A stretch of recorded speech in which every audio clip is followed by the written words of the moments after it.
नमस्कार, मैं गुलेश पाल और आप देख रहे हैं एडिटर जी न्यूज़। हर दिन की तरह आज भी मैं पंडित जी के पास माँ के 7वें रूप की कालरात्रि की चर्चा करने पहुँच चुकी हूँ और इस चर्चा में हम पंडित जी से जानेंगे कि माँ कालरात्रि की पूजा अर्चना कैसे की जाती है, उनकी क्या पौराणिक कथाएँ हैं और इनको रिझाया कैसे जा सकता है, मनाया कैसे जा सकता है। तो हम पंडित जी से पूछेंगे। जी पंडित जी, आपका बहुत बहुत स्वागत है और आप बताएंगे कि माँ के 7वें रूप कालरात्रि की पूजा अर्चना कैसे की जानी चाहिए। जैसा कि हम पहले भी चर्चा कर चुके हैं कि भगवती नवदुर्गा के 9 रूपों की पूजा असल में पार्वती के 9 परिवर्तनों की पूजा है। एक स्त्री के रूप में विशैल पुत्री कहलाई क्योंकि हिमवान के घर में जन्म लिया, गिरजा कहलाई, ब्रह्मचर्य किया, तप किया कठोर तो ब्रह्मचारिणी कहलाई। असल में एक स्त्री का ही 9 परिवर्तन है। एक स्त्री के जीवन में 9 तरह के परिवर्तन आते हैं। जब एक कन्या के रूप में पिता के घर में जन्म लेती है तो शैलपुत्री के रूप में माता पिता के मन में ढेर सारा स्नेह पैदा करती है, सो पुत्री कहलाती है।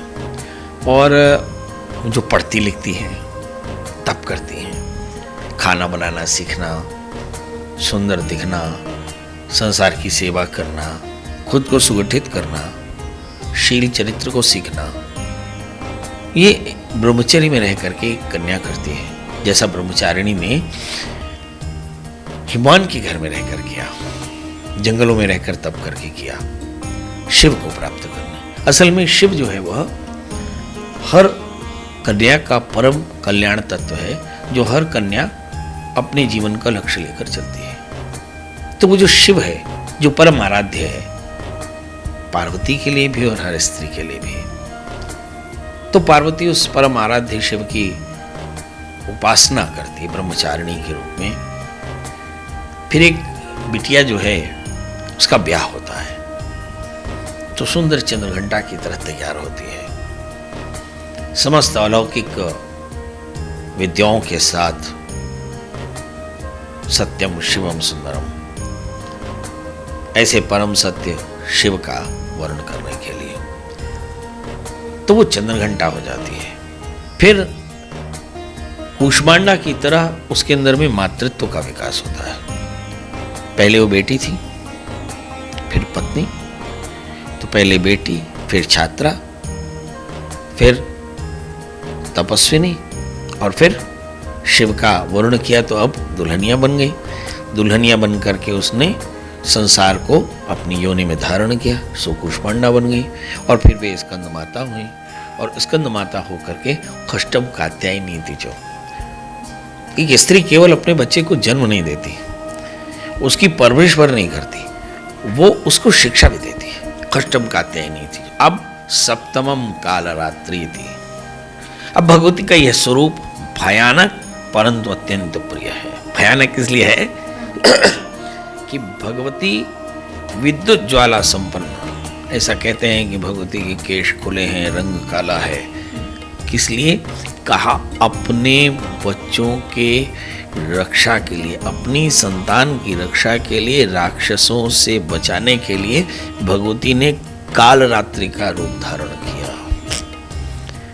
यानी किसी स्त्री का यह स्वरूप तब पैदा होता है जब उसकी संतान को कोई दुख पहुंचाने या हानि पहुंचाने की चेष्टा करता है, तब भगवती पार्वती इस रूप में देखी जाती हैं कि भगवती का जो ये रूप है वह भयानक है। गर्दभ की सवारी किए हुए और भगवती के दाहिने मुद्रा में भक्तों को वर देती है। दाहिनी की तरफ नीचे वाले अभय मुद्रा है और बाईं तरफ के हाथ में लोहे का कांटा और फिर नीचे वाले में खड्ग है।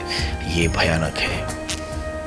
क्रोध के कारण भगवती का यह स्वरूप काले रंग का हो गया है। आंखों से विद्युत ज्वाला उत्पन्न हो रही है, भयानक है।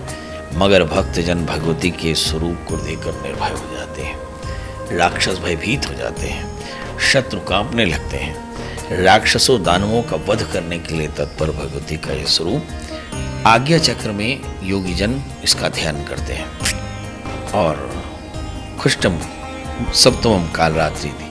इस तरह भगवती कालरात्रि की पूजा की जाती है। भगवती का यह स्वरूप तमस स्वरूप है, मगर भगवती की आराधना इस मंत्र से करना चाहिए कि शरणागत दीनार्थ परित्राण परायणे सर्वस्यार्थ हरे देवी नारायणी नमोस्तुते, कि जो शरण में आए हैं, है ना, उनकी रक्षा करने वाली देवी, मैं अपने सारे कष्टों की निवृत्ति के लिए तुम्हारी शरण में पड़ा हूँ।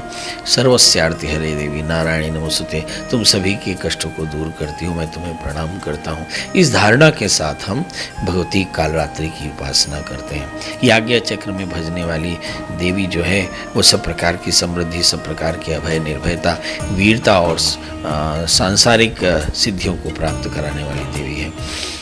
कलिकाल में इसी कालरात्रि की उपासना निशा पूजा के रूप में जानी जाती है। जब आप किसी काली बाड़ी में जाकर देखें तो इस रात्रि में ढोल नगाड़े लेकर के स्त्रियां जो हैं वह नृत्य करती हैं काली की तरह, है ना।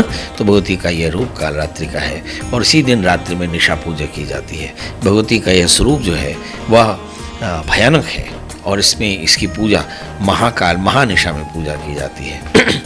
तो इसमें भगवती को सीधे नीले फूल, नीले रंग, काले रंग से सुंदर आभरण करा करके, नींबू, अनार इत्यादि का भोग लगा करके और सुंदर भगवती का आवरण करके और जो हमारे यहाँ दुर्गा सप्तशती के पाठ करें, रात्रि में नवार्ण मंत्र जप करें, रात्रि जागरण करें और भगवती के नाम का उच्चारण करें। तो इस तरह से जो भक्ति से कालरात्रि की उपासना करते हैं, भगवती की कृपा से वे सभी प्रकार के शत्रु भय से मुक्त हो जाते हैं और सब प्रकार की समृद्धियों को प्राप्त करते हैं। सभी प्रकार की राज्य बाधाओं से मुक्ति होती है, सभी प्रकार की शत्रु बाधाओं से मुक्ति होती है। अब सवाल यह है कि दैवी कृपा हो तो क्या मिल सकता है? क्या दैवी कृपा से आपको निरोगता मिलती है, यानी रोग भय, शत्रु भय, ऋण भय और मोक्ष भय, है ना, अज्ञान भय, विद्या का भय, सब प्रकार की निर्भयता आपको भगवती कालरात्रि की उपासना से मिलती है। इसलिए आप देखिए कि जितनी भी हमारे यहाँ पे शक्तिपीठ हैं उनमें निशा पूजन विशेष रूप से की जाती है और भगवती को इस समय तमस स्वरूप की पूजा की जाती है। और यही रात्रि है जहाँ पर कलिकाल में सबसे ज़्यादा भक्तजन रात्रि जागरण करके भगवती का दर्शन करते हैं। ये निशा जो है, महानिशा पूजन दुर्लभ साधकों को प्राप्त होती है। इसलिए भगवती के इस रूप की विशेष तौर पे अनुशासन के साथ पूजा करनी चाहिए, साधना करनी चाहिए। इस साधना से भक्तों की सभी मनोकामनाएं पूर्ण होती हैं। तो हमने जाना पंडित जी से कि माँ के 7वें रूप की पूजा अर्चना कैसे की जाती है और कल हम माँ की 8वें रूप की पूजा अर्चना कैसे की जाती है इसको लेकर भी आपके साथ मौजूद रहेंगे।